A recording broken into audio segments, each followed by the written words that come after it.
عامر صاحب کیا کہتے ہیں آپ؟ ضمنی الیکشن ملک کی سیاست پر کس طرح سے انداز ہو سکتے ہیں اور اس میں آپ کو پیپلز پارٹی کا مستقبل اب کیا نظر آتا ہے؟ دیکھیں دو تین چیزیں ہیں جو آپ نے حکمران اتحاد کی بات کی. دیکھیں حکمران اتحاد کے پاس 2/3 اکثریت آلریڈی موجود ہے اور انہوں نے 234 کے قریب ووٹ 2/3 اکثریت ثابت کی ہے 27ویں ترمیم میں.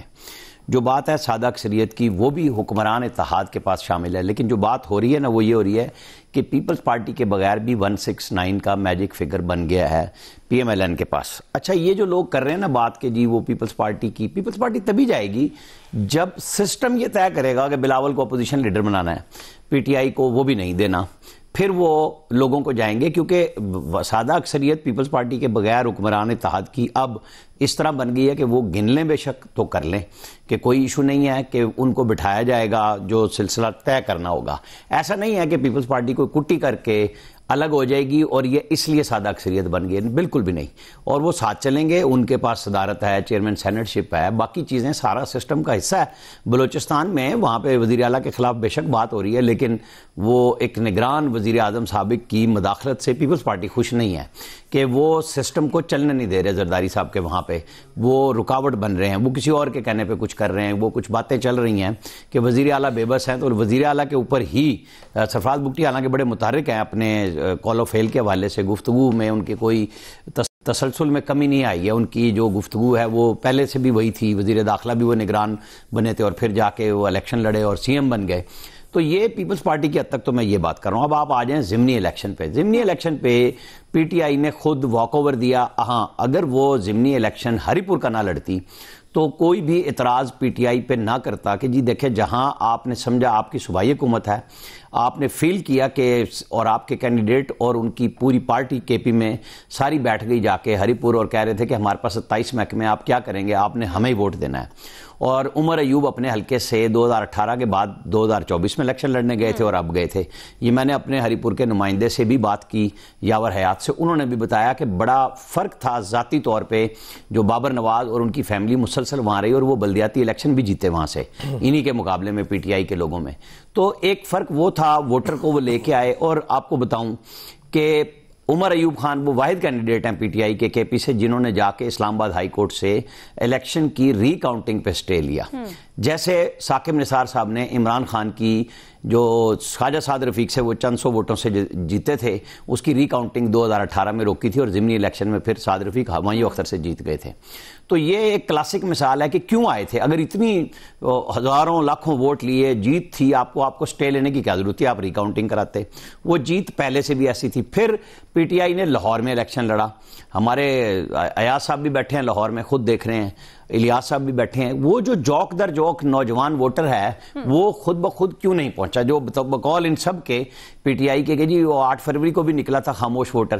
تو وہ آ کے اس کو تو عمران خان نے اپیل کی تھی نا کہ میرا کینڈیڈیٹ کھڑا ہوا ہے، حماد اظہر کا کزن ہے، میاں اظہر مرحوم کا وہ بھتیجا ہے یا بھانجا ہے، اس کو انہوں نے ٹکٹ دیا کہ تم لڑو آ کے کیونکہ میں نہیں لڑ سکتا. پی ٹی آئی کی پنجاب کی قیادت کہاں غائب تھی؟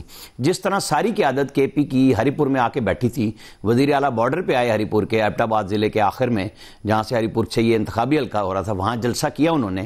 تو یہاں پہ پی ٹی آئی کی مقامی قیادت، پنجاب بھر کی قیادت، مرکزی قیادت، یہ 2 حلقے تھے، یہ چن لیتے ایک پولنگ سٹیشن پہ زبردست قسم کے.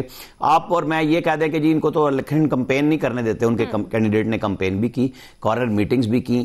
قیادت کیوں نہیں آئی؟ سوال تو یہ ہے کہ جو عمران خان نے حلقہ اس لیے چنا کہ چونکہ یہ ہم میاں اظہر وفات پا گئے تو ہم نے الیکشن لڑنا ہے، اور ایلیٹ کلاس کے عمر ایوب کو اس لیے دیا کہ جی وہ الیکشن لڑنا چاہتے ہیں. اصول کی تو بات نہیں تھی. اب باقی جگہ پہ تو واک اوور تھا، وہ آزاد لڑیں کوئی لڑیں. جب حکمران جماعت الیکشن لڑ رہی ہے، آپ کے سامنے بڑی سیاسی جماعت ہے ہی نہیں. پیپلز پارٹی کے ساتھ صرف ایک ڈیرہ غازی خان میں ان کا مقابلہ تھا، باقی ایک P T I Peoples Party کو مظفر گڑھ ضلع میں ایم پی اے کی کیونکہ رنر اپ پیپلز پارٹی کا تھا، اس معاہدے کے تحت پی ایم ایل این نے اپنا کینڈیڈیٹ بھی نہیں کھڑا کیا. تو پھر رزلٹ تو یہ پہلے سے آنے کا پتہ تھا. اب ووٹر کے ٹرن آؤٹ کے اوپر بات ضرور ہوگی کہ دلچسپی تھی نہیں تھی. جب آپ 2 مد مقابل تکڑے نہ ہوں تو دلچسپی عدم دلچسپی میں بدلتی ہے. لیکن لاہور میں لوگ کیوں نہیں آئے؟ آپ کہہ دیں کہ جی نون لیگ نے تو دھاندلی کی، ان کے ووٹ نہیں تھے. بھائی پی ٹی آئی کا ووٹر کہاں تھا؟ وہ کیوں کم ہوا؟ وہ کہاں گیا؟ صحیح. ایاز صاحب آپ کیا سمجھتے ہیں ضمنی الیکشن کے نتائج کا ملکی سیاست پر کیا کوئی اثر پڑے گا؟ آپ دیکھ رہے ہیں آنے والے دنوں میں اثرات تو مرتب ہوتے جا رہے ہیں مسلسل 2024 کے الیکشنز کے بعد. الیکشن پہ تو میں مختصر سا میرا تبصرہ جو بنتا ہے اس حوالے سے، جب تک سکندر سلطان رہے گا چاچو تیرا نام رہے گا، اس میں تو کوئی شک والی بات نہیں ہے. وہ جو ہری پور کی سیٹ والی بات کر رہے ہیں، باقی سارے چینلز کو چھوڑ دیں. وزیر داخلہ صاحب کا اپنا چینل جو ہے محسن نقوی صاحب کا، وہ بھی ایک سٹیج پہ 24,000 کی لیڈ دے رہا تھا اس خاتون کی، اور اس کے بعد پھر وہ ریزلٹس رک گئے جیسے 2024 میں بھی ہوا تھا، اور پھر پتہ چلا کہ جی بہت بڑے مارجن سے 1,16,000 پھر 1,39 پھر 1,63. خیر وہ ہمارے ہاں چونکہ الیکشن ہوتا ہی اس طرح ہے. دیکھیں سب سے زیادہ جو تکلیف دہ بات ہے ان الیکشنز میں وہ ہے ہی ووٹرز ٹرن آؤٹ. مطلب آپ نے لوگوں کا اعتماد بالکل ختم کر دیا ہے. دیکھیں ایک عام آدمی کے پاس غصے کا اظہار کا ایک ہی ہتھیار ہوتا ہے اور وہ ووٹ ہے. وہ اس میں جا کے غصے کا اظہار کرتا ہے. جب اس کو یقین ہو جائے کہ میں ووٹ ڈال بھی دوں گا تو اس کا فائدہ نہیں ہونا کیونکہ نتائج پہلے سے طے شدہ ہے، تو اس لیے وہ ووٹ ڈالنے نہیں جاتا. اس لیے اس سے شکوہ کرنے کی ضرورت نہیں ہے. اس نوجوان سے جس کو 60% جس کا حوالہ IMF نے بھی اپنی رپورٹ میں دیا ہے کہ اس کو آپ نے مایوسی کی اس حد تک پہنچا دیا ہے. اللہ نہ کرے کہ وہ ریئیکٹ کرے کسی اور ذریعے سے. ووٹ کا حق بہرحال اس کو دینا چاہیے. اس طرح کی الیکشنز معاشروں میں عدم استحکام کا باعث بنتے ہیں. لوگوں کی فرسٹریشن کا باعث بنتے ہیں. لوگ فرسٹریٹ ہوتے ہیں کہ فائدہ کوئی نہیں ہے نا، الیکشن کرائیں نہ کرائیں. وہ چیف منسٹر صاحبہ بڑی اچھی بات کر رہی تھیں کہ یہ الیکشن نہیں ریفرینڈم تھا. بالکل ریفرینڈم وہ ٹھیک کہہ رہی تھی، یک طرفہ ہی ہوا کرتے ہیں، وہ دو طرفہ نہیں ہوتے. ضیاء صاحب کا ریفرینڈم ہمیں یاد ہے، مشرف صاحب کا ریفرینڈم ہمیں یاد ہے، وہ یہی ہوا تھا. وہ مینج ہوئے ہوئے تھے، وہ ٹھیک انہوں نے بات غلط نہیں کی. اس کے بعد مجھے طلال چودھری صاحب کا بڑا مزہ آیا کہ وہ جس طرح سے گاڑی پہ چڑھ کے انہوں نے وہ ڈانس وانس کیا اور لوگوں کو وہ بڑکیں چھڑکیں، اور پتہ نہیں وہ مظہر شاہ بھی مجھے یاد آئے کہ وہ بڑکے مارا کرتے تھے اس طرح سے.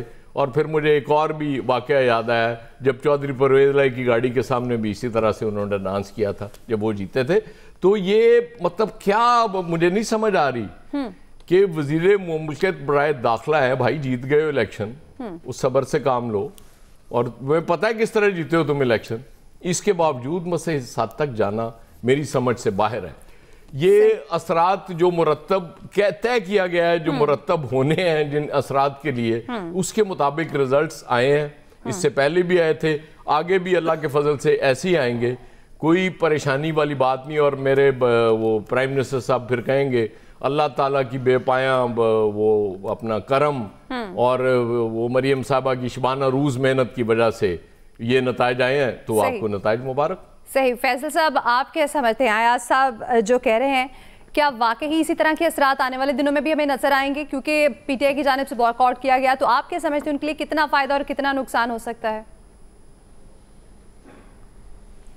دیکھیں بات یہ ہے کہ کل جو لوگ گفتگو کر رہے تھے اور وہ صحافی بھی جن کا تحریک انصاف کے لیے کوئی نرم گوشہ نہیں ہے، وہ تمام تجزیہ کار اس بات پہ متفق تھے کہ ایک تو عوام نہیں نکلی، اور دوسرا عوام کا اس حد تک جو ہے وہ سیاست سے جو ہے غافل ہو جانا یا لا تعلق ہو جانا یا اس پہ اس کا اعتبار ختم ہو جانا، یہ کوئی اچھی علامت نہیں ہے. اگر اس اچھی علامت کو مسلم لیگ نون اپنی فتح قرار دے رہی ہے تو پھر اس کا کوئی علاج نہیں ہے نا. مطلب اگر آپ نے یہ سوچ لیا کہ ہماری کامیابی اس بات میں ہے کہ سیاست ناکام ہو جائے، ہماری کامیابی اس بات میں ہے اور ہماری کامیابی کا معیار یہ ہے کہ مینجمنٹ ہو اور عوام نہ نکلے تو ہم جو ہے فتح کر سکتے ہیں، تو اس کو تو پھر آپ اپنی سیاست کو جو ہے نا خود اس کے لیے جو ہے نا قبر تلاش کر رہے ہیں. یہ الیکشن ریفرینڈم ہے، لیکن یہ مسلم لیگ کی کامیابی کا ریفرینڈم نہیں ہے، یہ مسلم لیگ کی ناکامی کا ریفرینڈم ہے. مسلم لیگ کو اس ساری صورتحال کو جو ہے نا اس کو اپنی فتح نہیں قرار دینا چاہیے، اس کو اپنی آنکھیں کھولنی چاہیے. ہم یہ دیکھ رہے ہیں کہ مریم